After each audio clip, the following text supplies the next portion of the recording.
Bonjour à tous. Aujourd'hui, septième jour de notre découverte du cinéma finlandais, et donc septième film. Et pour aujourd'hui, j'ai porté mon dévolu sur un film culte, le premier grand film finlandais, grand film en Finlande, mais film aussi au retentissement international. Je veux parler du Reine blanc, Valkoinen Peura, d'Eric Blomberg.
Comme je l'ai dit, Le Reine blanc, c'est un film culte. C'est un film qui a eu une reconnaissance complète. C'est un film qui a été par exemple primé au Festival de Cannes en 1953, et c'est également le seul film finlandais dans l'histoire à avoir obtenu un Golden Globe. Et il faut dire que cette reconnaissance, c'était un petit peu un des buts recherchés dans l'élaboration du film. Mais pour comprendre ça, il faut que je vous parle d'un autre film d'abord. Ce film, il a été réalisé en 1950 par un autre réalisateur finlandais, Vitikka. Et donc Vitikka, il avait l'ambition de faire sortir le cinéma finlandais hors des frontières de la Finlande. Il voulait concevoir un film qui poserait la base pour que le cinéma finlandais pèse dans le cinéma international. Il va contacter Michael Powell, qu'il connaissait déjà, pour coproduire le film. Et ce film, il va le réaliser, en particulier en travaillant en grande proximité avec Eric Blomberg. Alors Blomberg, il n'est pas réalisateur, il est directeur de la photographie. Blomberg, il faut dire que c'est une grande figure du cinéma finlandais à l'époque. Il a énormément contribué à l'émergence du cinéma parlant en Finlande, mais en tant que directeur de la photographie, il est particulièrement connu pour son travail sur la lumière, qui permet vraiment de rehausser l'expressivité des personnages. Et donc, Vitikka et Blomberg vont travailler à ce film, qui sortira en 1950, et qui s'appelle Aila Pohjolan Tytär, ce qui signifie Ayla, la fille du Nord. Le film est un relatif succès en Finlande, il a son public, mais Blomberg n'est pas d'accord. Blomberg trouve que le film est assez mauvais, et en particulier parce qu'il souffre d'un montage très inégal.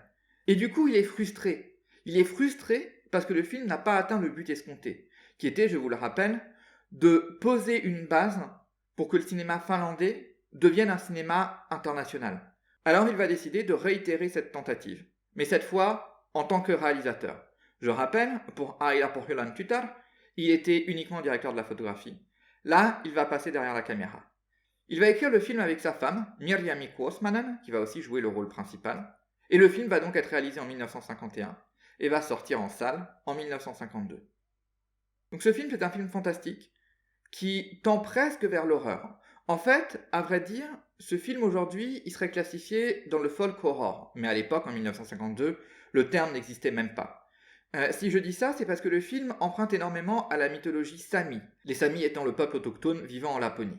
Donc le film, il s'inspire de cette mythologie pour raconter l'histoire d'une femme qui se sent délaissée par son mari et qui du coup va se tourner vers une certaine forme de magie, de chamanisme. Et la nuit, elle va se transformer en un renne blanc qui parcourt la Laponie, qui va attirer des chasseurs pour finalement les tuer.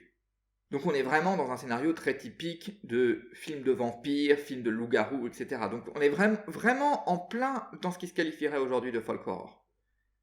Alors Valkoinen Peura, c'est un très très bon film. Vraiment, les prix qu'il a reçus, il les mérite. Et sa place en tant que premier grand film finlandais, elle est totalement méritée. Par exemple, Aki Kaurismäki le considère comme un des chefs-d'œuvre du cinéma finlandais. Et de même, il est toujours cité dans les 3 à 5 meilleurs films de l'histoire en Finlande. Et cette réputation n'est absolument pas déméritée, comme je l'ai dit. Le film il bénéficie d'un soin artistique extrême. Donc déjà, l'image est sublime. On sent complètement la patte de Blomberg et son expertise. Ces scènes très sombres dans lesquelles les visages des personnages peuvent exprimer complètement leurs émotions, mais vraiment de façon physique. Et d'ailleurs, le jeu de l'actrice principale est à louer, parce que vraiment c'est un très bon mariage entre la photographie et le jeu de l'actrice. Et d'ailleurs pour la photographie, et ces contrastes très forts, on sent vraiment une influence de l'expressionnisme allemand, qui est extrêmement pesante ici.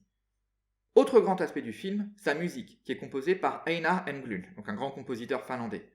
Cette musique, elle colle complètement à l'image. En fait, c'est vraiment un mariage complet des différents aspects. Donc l'image, le jeu, le son. Et vraiment tout ça, ça contribue à donner une ambiance vraiment qui s'est alternée entre vraiment la dépiction pure, quasiment documentaire, du mode de vie sami, avec des courses en traîneau, avec une scène de mariage, qui est donc presque, vraiment encore une fois, presque documentaire. Mais à côté de ça, il va y avoir des scènes extrêmement sombres, des scènes horrifiques, des scènes cauchemardesques, pour lesquelles images et sons vont complètement changer, vont complètement se métamorphoser. C'est donc vraiment un film qui est parfaitement maîtrisé, et c'est un très très grand film. Et pas seulement un grand film dans l'histoire du cinéma finlandais, c'est vraiment un film qui peut nous parler. Alors, bien entendu, c'est un film fantastique de 1952, donc il ne faut pas s'attendre à quelque chose de vraiment terrifiant. Et c'est peut-être d'ailleurs le point faible du film, le point faible principal, c'est une certaine faiblesse dans le scénario.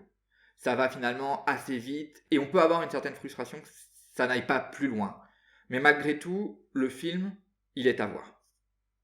Sur ce, je vous souhaite une très belle journée et je vous retrouve demain pour une nouvelle découverte cinématographique finlandaise. Moikka!